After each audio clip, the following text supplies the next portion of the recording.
네, 아까 우리 교회 권사님 아드님과 권사님 따님이 10월 10일 날 결혼한다고 한 사람은 인천에 한 사람은 부천에 사는데 인사차 내려와서 2부 예배하고 올라갔는데요. 두 부부를 이제 부부가 될 두 사람을 보면서 참 감사했습니다.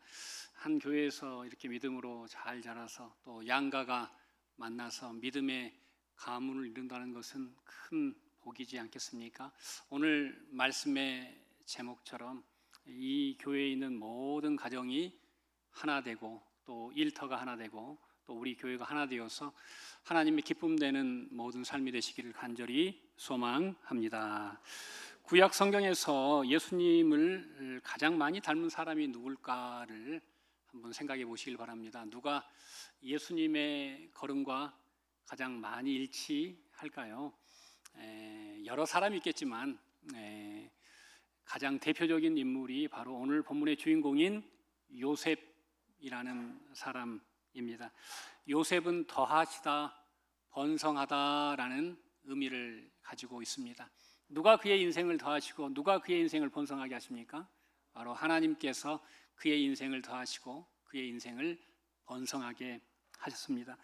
이름이 좋아서 그런지 몰라도 영어권에서도 이 이름을 많이 쓰죠. 조셉이라고 쓰기도 하고, 저희 브라질에 있을 때 포르투갈 어권에서는 조세라고 발음하고, 스페인 어권에서는 호세 까렐라스 이렇게 발음하고, 또 이 이름이 원래 남자 이름인데 이 이름이 너무 좋아서 여자들도 쓰죠. 조세핀 이렇게 해서 서양에서는 남녀 구분 없이 이 이름을 많이 씁니다. 내 인생에 하나님께서 힘을 더해달라고, 내 인생에 하나님께서 생명을 더해달라고, 내 인생에 하나님께서 회복을 더해달라고 기도하는 이름입니다. 오늘 이 자리에 있는 모든 분들에게 이 이름의 복이 임하시기를 간절히 소망합니다. 자, 예수님과 요셉의 공통점 7가지를 제가 조사해 봤는데요. 자, 첫 번째로 한번 보시죠. 둘 다 아버지에게 큰 사랑을 받은 아들입니다. 큰 사랑을 받은 아들을 큰 구원의 계획을 위해서 내놓을 수밖에 없는 아버지의 마음을 우리는 이해해야 합니다. 자, 두 번째로 공통점은 가장 가까운 사람에게 배신당하고 배척당합니다. 요셉은 형제들에게, 예수님은 일가 친척들에게, 그리고 제자들에게, 그리고 유대인들에게 예수님은 배척당하십니다. 자, 세 번째로 공통점이 있는데요. 은에 팔리죠. 둘 다 노예값입니다. 요셉은 은 20에, 예수님은 은 30에. 그 당시 노예값으로 가장 가까운 형제가 형제를 팔고 제자가 스승을 파는 기가 막힌 일을 경험하게 됩니다. 네 번째로 두 분 다 누명을 쓰고 억울하게 신문받고 감옥에 갇히고 저주당하고 그리고 심판당하게 됩니다. 다섯 번째로 요셉은 감옥에 있을 때 떡 관원장과 술 관원장과 함께 있는데요. 꿈을 해석해주고 누가 살아납니까? 술 관원장이 복직하게 됩니다. 그때 요셉이 나를 기억해라 라고 이야기하지만 기억하지 못하지요. 자, 예수님은 십자가에서 양쪽에 왼편과 오른편에 두 강도와 함께 못 박혔는데요. 오른쪽에 있는 강도가 예수님 낙원에 계실 때 저를 좀 기억해 주시면 좋겠습니다라는 그 말 한마디로 주님과 함께 하나님의 나라에 임한 것을 볼 수 있습니다. 그래서 두 사람 중에 한 사람이 살아나는 모티브가 같고요. 자, 여섯 번째로 우리 예수님은 천하고 낮고 낮은 이 땅 가운데 아기 예수로 힘없는 모습으로 오셨고, 요셉의 출발도 종으로 출발해서 그 시대의 최고 대제국의 국무총리가 되는 영광을, 우리 예수님께서는 부활하시고 하나님의 영광의 보좌에 앉으시는 만왕의 왕이 되시는 것을 우리가 볼 수 있습니다. 요셉 속에 계신 예수님, 그리고 요셉을 통해 보는 예수님의 가장 중요한 모티브는 바로 십자가입니다. 바로 용서와 생명이 그 안에 있기 때문입니다. 우리 주님께서는 이 땅 가운데 일곱 번째로 생명의 양식을 주는 사람으로 요셉은 그 온 땅의 큰 기근으로 사람들이 죽을 수밖에 없는 곳에서 사람들에게 생명을 주는 사람으로, 예수님은 영원한 생명을 주시기 위해서 자기 몸을 찢어서 주시는 나는 생명의 양식이다라고 우리에게 말씀을 하셨습니다. 오늘 이 자리에는 우리 모두에게 주님이 주신 생명과 주님이 주신 용서가 귀하게 임하시기를 간절히 소망합니다. 오늘 본문을 보면서 어떤 사람이 인생을 살면서 하나 되는 인생이 될까를 생각해 볼 때요, 첫 번째로는 하나님을 주어로 삼는 사람이 다른 사람을 하나 되게 하는 사람입니다. 5절을 한번 보시죠. 자, 함께 읽겠습니다. 당신들이 나를 이곳에 팔았다고 해서 근심하지 마소서, 한탄하지 마소서. 하나님이 생명을 구원하시려고 나를 당신들보다 먼저 보내셨나이다. 아멘. 오늘 우리가 읽었던 본문 45장 1절부터 8절까지를 쭉 보면 하나님이라는 단어가 5번 나오고요, 하나님이 나를 보내셨습니다라는 단어가 3번 반복되어져 나옵니다. 요셉의 모든 말 속에 주어가 누굽니까? 하나님입니다. 요셉은 자기의 삶의 주어를 하나님으로 선택했습니다. 형들과의 관계는 어떤 관계일까요? 형들은 요셉을 미워했고, 형들은 요셉을 팔았고, 아버지에게는 죽었다고 속였습니다. 그 아무도 기억하지 못한, 형제들만 아는 그 비밀이 다 잊혀졌고 묻혔다고 생각했는데, 먼 애굽 땅에서 살아있는 요셉을 오늘 본문에서 형들은 만나게 됩니다. 그 전까지 몇 번 만남이 있었지만 요셉은 한 번도 자기가 요셉임을 드러내지 않고 애굽의 총리로만 형들을 만났습니다. 그래서 이스라엘 말을 할 수 있었지만 말을 하지 않고 통역을 시켜서 형들하고 대화를 했는데요, 오늘 본문을 보니까 드디어 요셉이 자기를 밝힙니다. 나는 요셉입니다 라고 형들에게 자기의 신원을 밝히죠. 여러분, 이 말을 들은 요셉의 신원을 밝힌 말을 들은 형들의 반응은 어떨까요? 처음에는 놀라겠죠. 설마 요셉이 살아있다고? 그리고 그 다음에 드는 마음은요, 두려움이죠.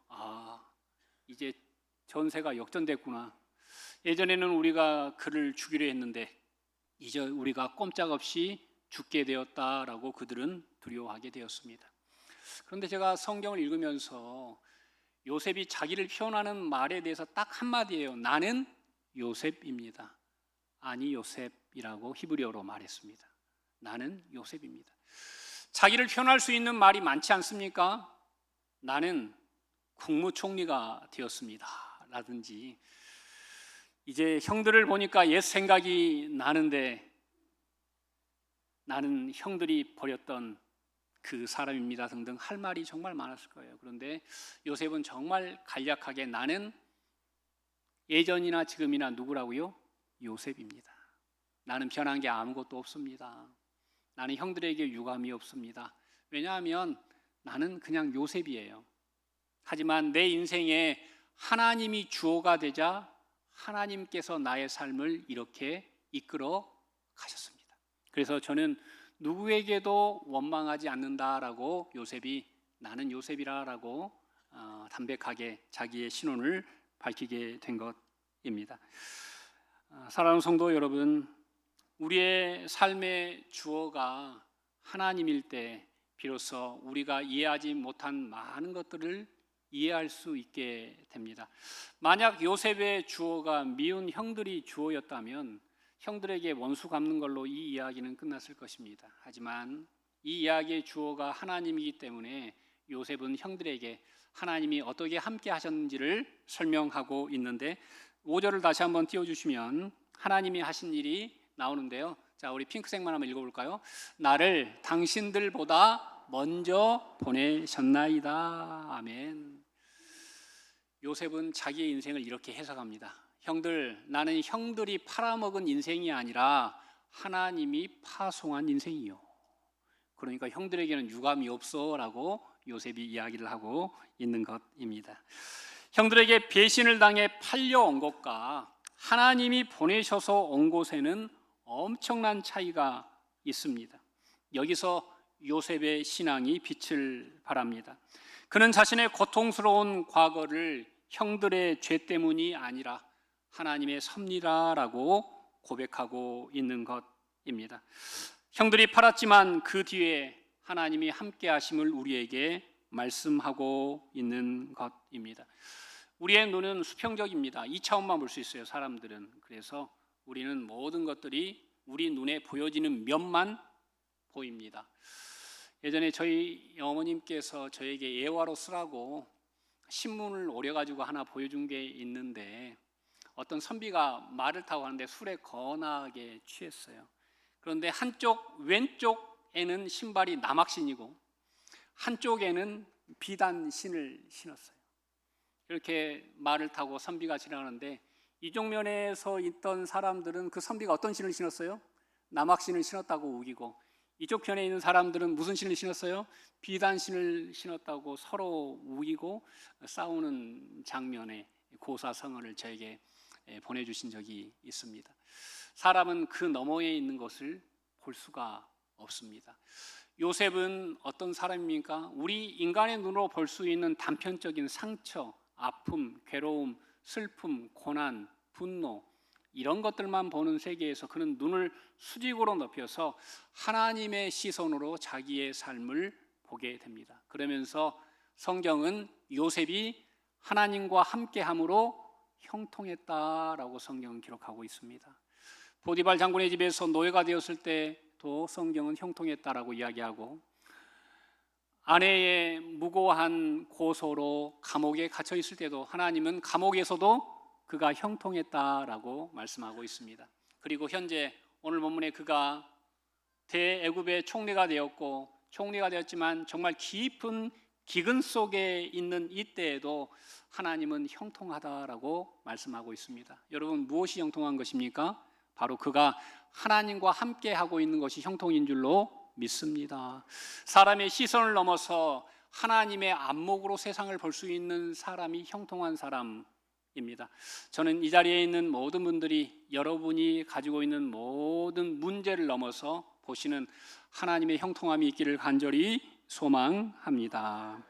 이걸 신학자들은 하나님의 수직적인 섭리라고 어려운 말을 썼습니다. 십자가를 한번 생각해 보십시오. 수평으로 사람과 사람, 이웃과 이웃이 하나 되어야 되고요.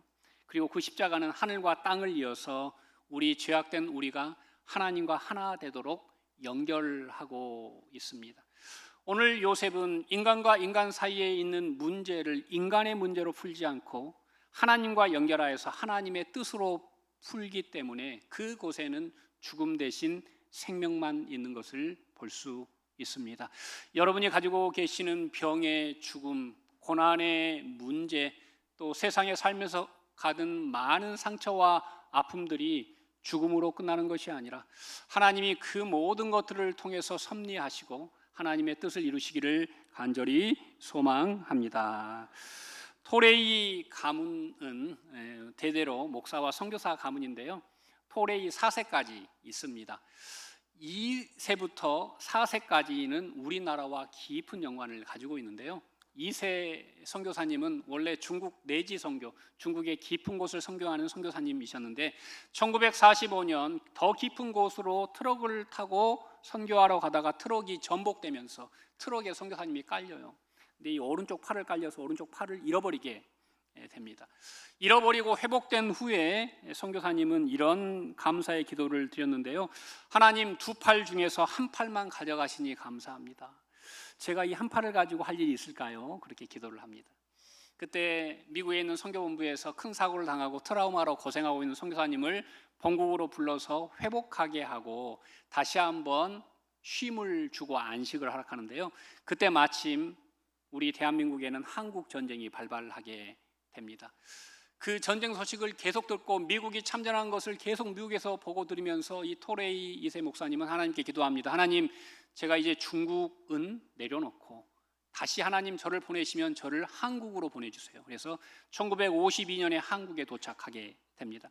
한국에 도착해서 서울역 광장에 나갔는데 가장 많이 본 사람들이 구걸하는 사람들인데 손과 발이 없는 상위 용사들이 거기에 와서 사람들에게 돈을 뺏거나 구걸하는 장면을 보게 되면서 그는 하나님께서 내 오른팔을 가져가신 이유를 드디어 깨달았다라고 생각합니다. 사진 한 장 여러분들에게 보여드리겠습니다.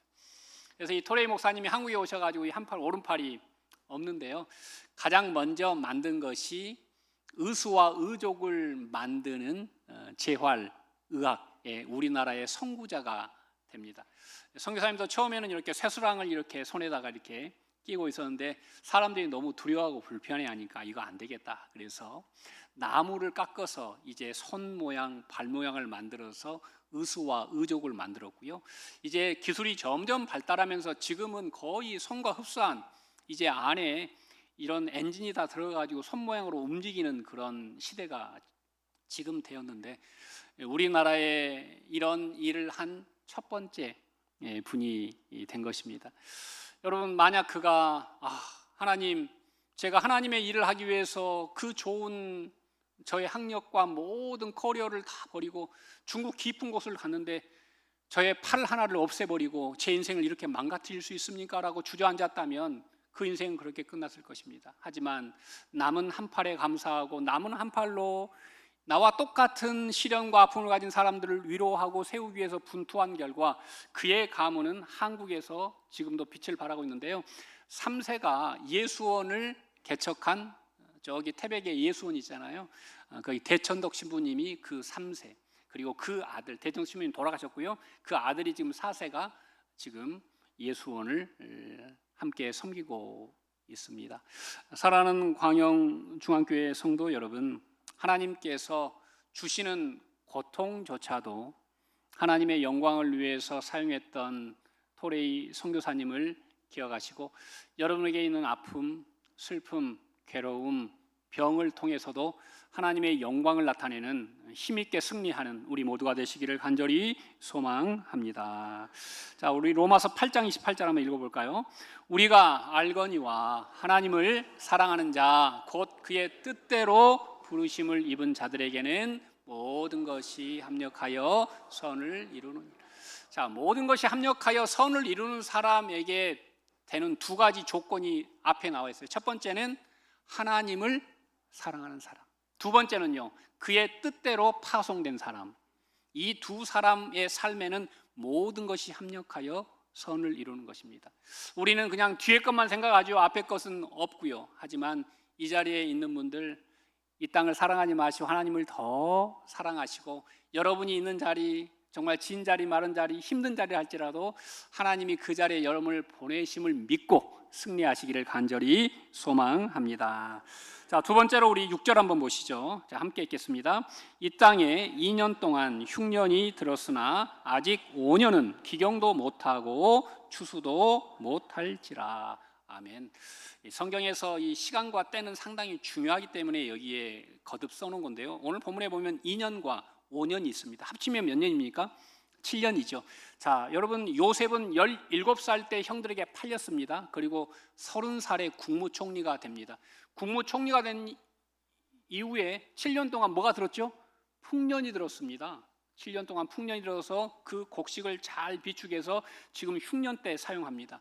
30살에 국무총리가 되었고 7년의 풍년이 지났고 37살이 됐고요. 오늘 본문은 2년, 흉년의 2년이 지났으니까 몇 살입니까?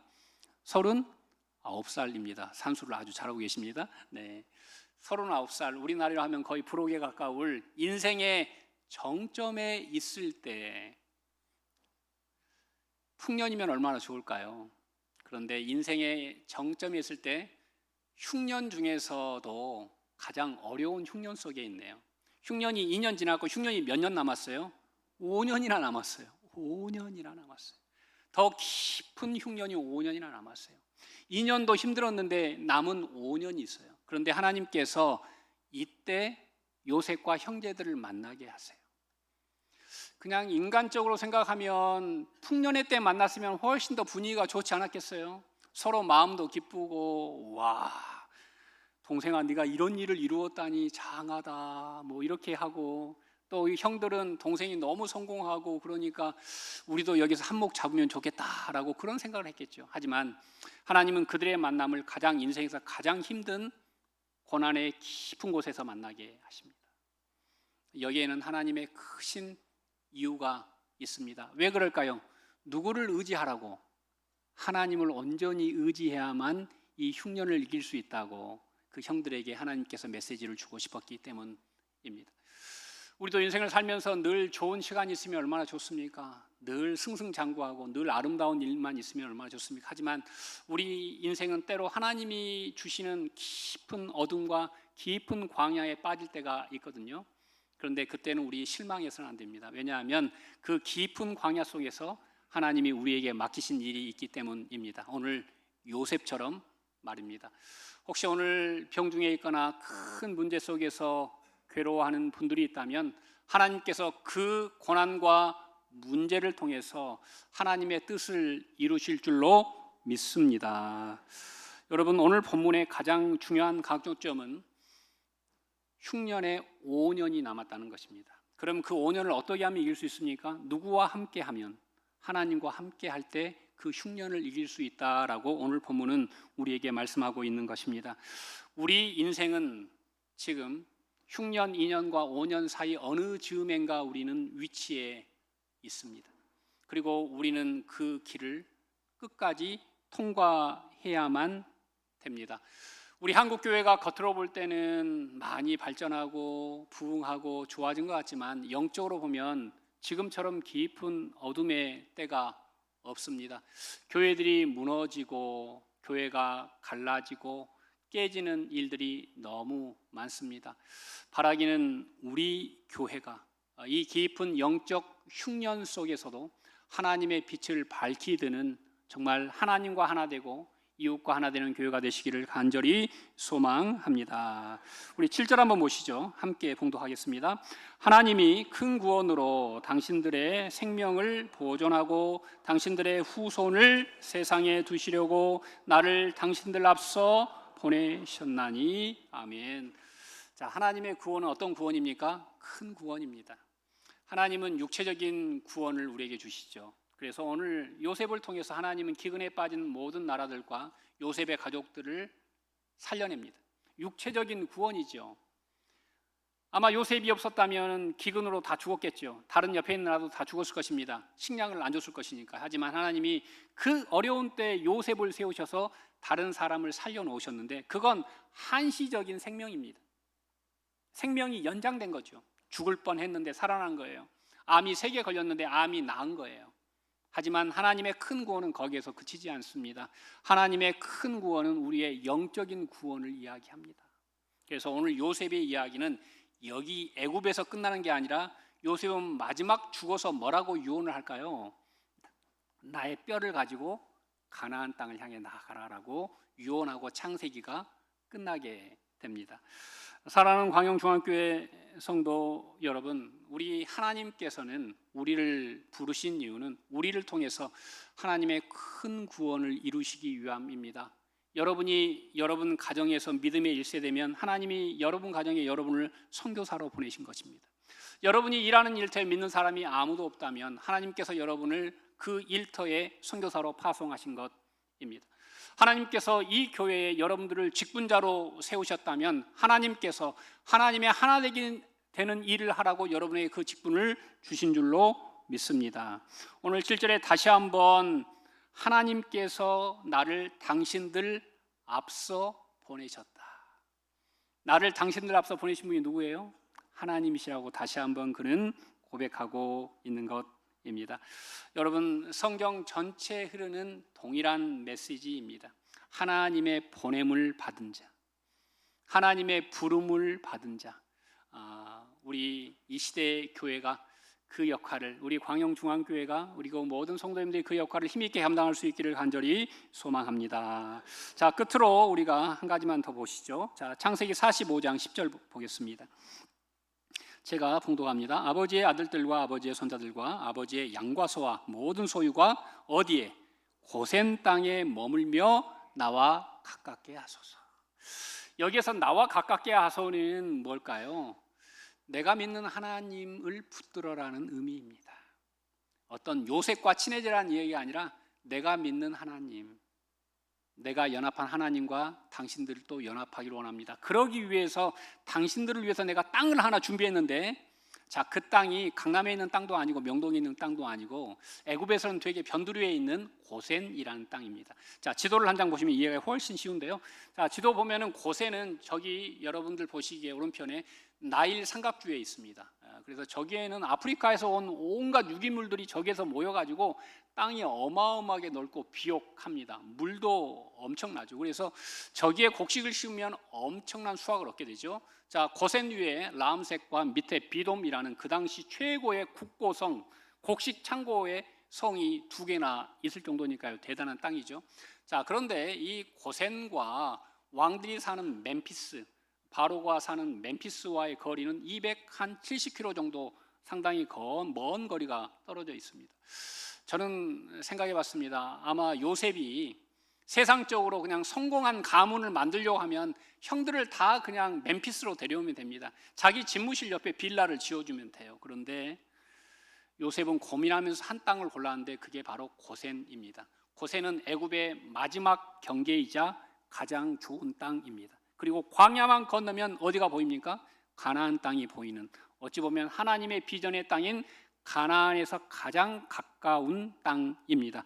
고센이라는 원래 의미는 땅 중의 땅이라는 것입니다.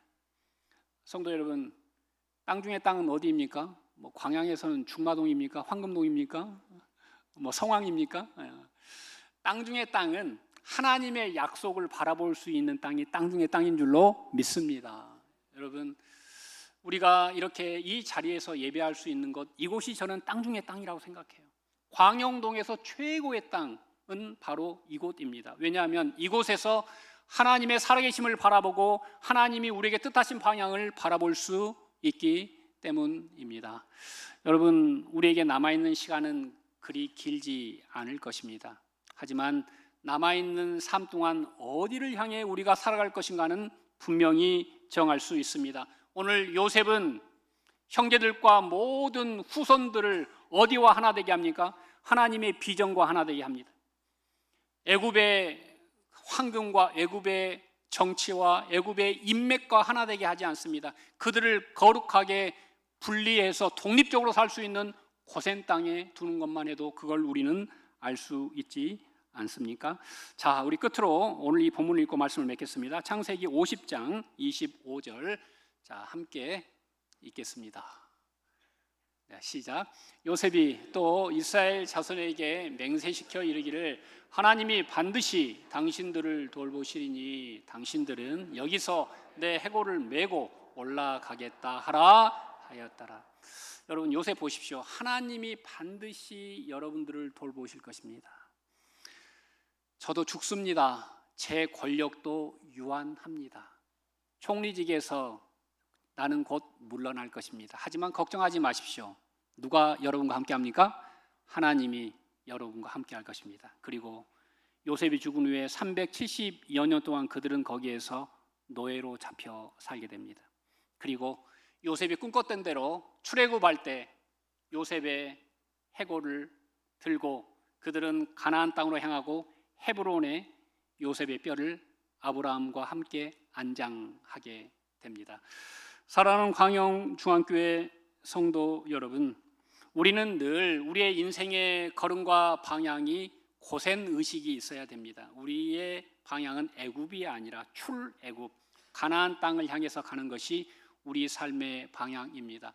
오늘 요셉은 인생의 삶의 주어를 하나님으로 삼음으로써 모든 사람이 하나님과 하나 되게 하였고, 또 요셉은 모든 자기의 일과 파송과 맡겨진 사명이 하나님으로부터 출발했다고 하면서 사명과 하나 되게 했습니다. 그리고 끝으로 오늘 그의 걸음은 하나님의 뜻이 있는 곳 가나안 땅 헤브론에서 그의 영원한 안식이 이루어지는 것을 볼 수 있습니다. 오늘 이 자리에 있는 우리들도 애국 같은 세상에서 고난당하고 어떨 때는 괴롭고 힘들고 상처받고 눈물나며 서럽게 살아가지만 우리가 바라봐야 할 곳은 세상이 아니라 우리 주님이 계신 곳임을 늘 기억하고 살아있는 동안 수평과 수직의 삶을 통해서 하나님과 하나 되고 이웃과 하나 되고 하나님의 뜻과 하나 되는 우리 모두가 되시기를 간절히 축원드립니다. 기도하시겠습니다. 사랑과 은혜가 충만하신 하나님 감사합니다. 이 차원을 사는 우리가 어떻게 하나님의 경륜과 신비를 깨달아 알 수 있겠습니까? 하지만 하나님의 영에 충만했던 요셉, 하나님과 하나 되었던 요셉, 하나님의 뜻과 하나 되었던 요셉은 자기의 이차원적인 삶을 하나님의 관점에서 해석할 수 있는 거룩한 능력을 얻었습니다. 하나님, 오늘 우리에게 닥친 고난, 눈물, 괴로움, 병들이 내 발목을 잡는 것이 아니라 이 덕분에 하나님께 더 가까이 가고 하나님의 영광을 돌리고 새로운 큰 구원의 계획에 들어가는 우리 모두가 되게 하여 주시옵소서. 예수님 이름으로 간절히 기도드립니다. 아멘.